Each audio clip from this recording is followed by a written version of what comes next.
Aujourd'hui, j'aimerais aborder avec vous, messieurs de plus de 50 ou 60 ans, un sujet souvent évité, parfois même entouré de silence, alors qu'il devrait être discuté avec naturel et maturité. Il s'agit de l'autostimulation. Rien qu'à entendre ce mot, beaucoup d'hommes ressentent encore une gêne, comme si cela appartenait uniquement à l'adolescence ou relevait d'un comportement inapproprié avec l'âge. Certains préfèrent taire cette habitude, y compris face à leur médecin. Pourtant, les données scientifiques démontrent que la fréquence de cette pratique influence directement la santé de la prostate, parfois de manière bénéfique, parfois avec des précautions nécessaires. La grande question que beaucoup se posent est donc claire. Pratiquer l'autostimulation chaque jour après 50 ou 60 ans est-ce protecteur ou au contraire nuisible pour la prostate? La réponse n'est pas aussi tranchée qu'un simple oui ou non. Elle dépend de nombreux paramètres, de la physiologie de chacun et surtout des résultats d'études rigoureuses qu'il convient d'examiner ensemble. Je suis la docteure Marcia Rodriguez, médecin spécialisé en santé masculine et en nutrition clinique depuis plus de 20 années, et je vais vous expliquer pourquoi ce thème mérite toute notre attention. La prostate est une petite glande située juste en dessous de la vessie, entourant l'urètre comme un anneau. Sa mission principale est de produire une partie du liquide séminal, indispensable pour protéger et nourrir les spermatozoïdes lors de l'éjaculation. Ce que beaucoup d'hommes ignorent, c'est qu'au fil du temps, cette glande subit des transformations naturelles. Certaines restent discrètes, mais d'autres peuvent entraîner de réels désagréments, voire des complications sérieuses. À partir de la cinquantaine, la production hormonale, notamment la testostérone, commence à diminuer.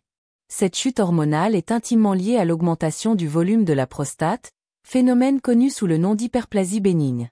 Bien qu'il ne s'agisse pas d'un cancer, cette condition génère des symptômes qui perturbent considérablement la qualité de vie. Jet urinaire faible ou interrompu, sensation que la vessie ne se vide jamais complètement, réveil nocturne multiple pour uriner. Les statistiques révèlent qu'à 60 ans, environ 6 hommes sur 10 présentent déjà une forme de ces troubles, et ce chiffre dépasse souvent 7 sur 10 après 70 ans. C'est ici que l'autostimulation prend tout son sens. De nombreux patients rapportent que maintenir une activité sexuelle, qu'elle soit partagée avec un partenaire ou pratiquée seule, réduit l'intensité des symptômes urinaires, favorise le désir et améliore même le sommeil. Mais s'agit-il d'un ressenti personnel ou d'un effet réellement démontré? La recherche scientifique a longuement exploré cette question. La fréquence des éjaculations agit-elle comme une protection ou un risque pour la prostate? Plusieurs travaux, y compris des méta-analyses très sérieuses, suggèrent qu'une fréquence plus élevée pourrait abaisser le risque de développer certains types de tumeurs prostatiques. Une étude a montré par exemple que les hommes ayant éjaculé plus de 21 fois par mois présentaient environ 20% de risque en moins de développer une tumeur de la prostate, comparativement à ceux qui ne le faisaient que 4 à 7 fois. Cependant, il faut souligner qu'une pratique excessive, notamment lorsqu'elle est liée à une consommation compulsive d'images sexuelles, peut avoir des répercussions négatives sur l'équilibre psychologique et sur la vie intime. L'enjeu est donc de trouver une fréquence saine et adaptée à chaque individu, de sorte que cette habitude devienne un soutien pour la santé prostatique plutôt qu'un facteur de déséquilibre. Comprendre les bienfaits possibles est essentiel. Parmi eux, le premier est ce que certains chercheurs appellent l'effet de nettoyage. Chaque éjaculation permet un renouvellement du liquide prostatique, contribuant à éliminer cellules mortes et substances indésirables qui pourraient stagner dans la glande. Une étude de l'université de Harvard, menée auprès de plus de 30 000 hommes suivis pendant 2 décennies, a montré que ceux qui éjaculaient régulièrement avaient environ 33% de risque en moins de développer un cancer de la prostate. Deuxième bénéfice, la stimulation de la circulation sanguine dans la région pelvienne. Toute activité sexuelle accroît l'afflux sanguin, ce qui apporte davantage d'oxygène et de nutriments au tissu, maintient la souplesse des vaisseaux et améliore le fonctionnement de la vessie ainsi que du plancher pelvien. Troisième avantage, la régulation du stress. Lors de l'orgasme, le corps libère des hormones favorisant la détente et la bonne humeur. Chez les hommes de plus de 50 ou 60 ans, souvent exposés à l'anxiété ou aux troubles de l'humeur, ce mécanisme peut jouer un rôle protecteur. On sait également que le stress aggrave les troubles urinaires et entretient l'inflammation générale. Quatrième point, le maintien de la libido. Avec l'âge, le désir sexuel peut décliner, en partie à cause de la baisse hormonale, mais aussi du manque de stimulation. L'autostimulation agit comme un entraînement du cerveau et du corps, permettant de conserver le lien entre excitation et réponse sexuelle, même lorsque la fréquence des rapports avec un partenaire diminue. Enfin, cinquième bénéfice, la prévention de certains troubles érectiles. Les érections fréquentes entretiennent la vascularisation du pénis, assurant une oxygénation régulière des tissus et limitant ainsi les risques de fibrose ou d'atrophie. En d'autres termes, lorsqu'un organe n'est pas sollicité régulièrement, sa fonction peut s'affaiblir. Chez les hommes qui traversent de longues périodes sans activité intime, on observe plus souvent l'apparition de troubles érectiles avec le temps. Ainsi, une stimulation régulière peut agir comme un entraînement destiné à préserver les capacités érectiles, notamment chez ceux qui n'ont pas de partenaire stable. Un autre effet bénéfique se situe au niveau du sommeil. Après l'orgasme, l'organisme libère naturellement des médiateurs biologiques favorisant la détente et l'endormissement, comme la prolactine. Pour les hommes de plus de 60 ans, souvent confrontés à des nuits perturbées par le stress ou par des réveils fréquents liés à l'hypertrophie bénigne de la prostate, cette réponse physiologique peut constituer une aide précieuse pour améliorer la qualité de vie. Il est essentiel de préciser que les avantages évoqués concernent une pratique mesurée, consciente et intégrée dans un mode de vie équilibré.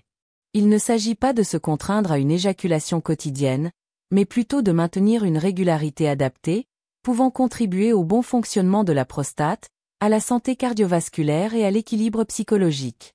Cependant, l'excès peut devenir problématique, en particulier lorsqu'il est associé à une consommation disproportionnée de contenus stimulants visuels. Le véritable danger que je rencontre le plus souvent dans ma pratique clinique n'est pas l'acte en lui-même, mais son association à une exposition excessive à ces contenus. Beaucoup d'hommes relatent au fil des années une dépendance progressive à ce type de stimulus, au point de perdre l'intérêt pour des relations réelles. Ce phénomène, appelé hyperstimulation cérébrale, découle du fait que l'exposition répétée modifie les circuits de récompense du cerveau. Celui-ci libère alors des quantités excessives de dopamine, entraînant une tolérance et la recherche constante de stimulation plus intense pour obtenir le même niveau de plaisir. Un autre risque est l'irritation de la prostate. Bien qu'une activité régulière favorise le drainage et protège la glande, une sollicitation trop fréquente et rapprochée peut provoquer une inflammation bénigne appelée prostatite congestive. Ces manifestations incluent douleurs lors de la miction, lourdeur pelvienne, éjaculation douloureuse ou envie fréquente d'uriner. Dans ces cas, une consultation médicale devient indispensable. Il existe également un impact énergétique. Puisque l'acte implique une dépense physiologique, lorsqu'il est pratiqué à l'excès, il peut conduire à une sensation de fatigue. Chez les hommes au-delà de 50 ou 60 ans, la récupération est moins rapide qu'à la jeunesse, et beaucoup décrivent une baisse brutale d'énergie, des difficultés de concentration et une somnolence accrue dans la journée. Le véritable enjeu est donc l'équilibre. Ce n'est pas la pratique en soi qui pose problème, mais son usage compulsif. Si vous constatez des épisodes répétés plusieurs fois par jour, accompagnés de douleurs pelviennes, de désintérêt pour les relations réelles ou d'une impression de perte de contrôle, il s'agit d'un signal d'alerte clair. Dans ces situations, le recours à un médecin ou à un psychologue est indiqué afin de retrouver une relation saine avec son propre corps. Les données scientifiques apportent un éclairage précieux. Une étude célèbre de l'université Harvard, publiée en 2004 dans le Journal of the American Medical Association, a suivi plus de 29 000 hommes durant 18 années. Elle a révélé que ceux qui présentaient 21 éjaculations ou plus par mois avaient une réduction de 33% du risque de cancer de la prostate, comparé à ceux qui en avaient moins de 7 par mois. Depuis, d'autres travaux, menés dans divers pays, ont confirmé que l'éjaculation régulière contribue à décongestionner la prostate, à éliminer certaines substances inflammatoires et à favoriser le renouvellement cellulaire de la glande. Une étude australienne a même observé que les hommes les plus réguliers présentaient moins d'anomalies précancéreuses. Mais il est capital de souligner que ce bénéfice ne découle pas d'une pratique compulsive quotidienne, mais d'une régularité mesurée. Autrement dit, les relations sexuelles comme la masturbation peuvent avoir le même effet protecteur, à condition de rester dans une fréquence raisonnable. Sur le plan psychologique, les recherches démontrent également une diminution du stress et de l'anxiété, un sommeil amélioré grâce à la libération d'endorphines et de prolactine, ainsi qu'un renforcement de l'estime de soi par le maintien d'un contact harmonieux avec sa propre intimité. Lorsque la pratique devient excessive, les effets se renversent. Les neurosciences montrent qu'une exposition abusive aux contenus excitants peut transformer les circuits de récompense du cerveau, produisant un tableau voisin de celui d'une addiction. La plupart des spécialistes s'accordent désormais. Une éjaculation régulière est bénéfique pour la prostate, mais il n'existe pas de nombre parfait. Chaque organisme a son propre rythme, et il convient de respecter ses besoins. Il est clair que la masturbation n'entraîne pas d'impuissance en elle-même. En revanche, lorsqu'elle est liée à une consommation excessive de contenus stimulants, elle peut participer à l'apparition de troubles érectiles.